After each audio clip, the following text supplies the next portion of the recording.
နောက်တစ်ခုကတော့ဒီမှာအပေါ်ကပေးထားတဲ့ဟာတွေကို Frank ကတဲ့ engineer လား chef လားတဲ့အပေါ်ကစာပိုက်ကိုပြန်ဖတ်ပြီးတော့ဖြေရမှာပေါ့နော်ဆိုတော့ Frank က chef ဖြစ်တယ်ဆိုပြီးသူကပြောထားတဲ့အတွက်ကြောင့်မလို့ Frank ရဲ့ဒီမှာchef ပေါ့နော်နောက်က Julie ကရော engineer လား chef လား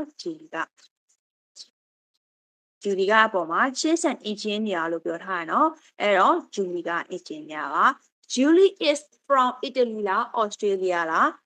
ပထမဆုံးမှာ Frank and Julie are from Australia သူတို့နှစ်ယောက်လုံးက Australia နိုင်ငံကပါဆိုပြီးပြောထားတဲ့အတွက်သူတို့က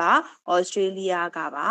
Now the restaurant is Italian or Australian စားသောက်ဆိုင်လား Italy စားသောက်ဆိုင်လား Australia စားသောက်ဆိုင်လားဆိုပြီးပြောထားတယ်အဲ့တော့ဒီမှာပေးထားတယ် It is an Italian restaurant လို့ပြောထားတဲ့အတွက် Italy စားသောက်ဆိုင်ပါနော်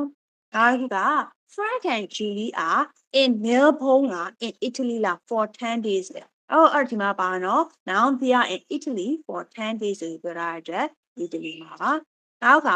Frank is there on business လား on holiday လားနောက်ဆုံးမှာပါတယ် he is on holiday တယ်နော်ကောင်လေးက RFFD ထွက်လာတာဖြစ်တဲ့အတွက် holiday ကိုပဲရွှေ့လိုက်ပါမယ်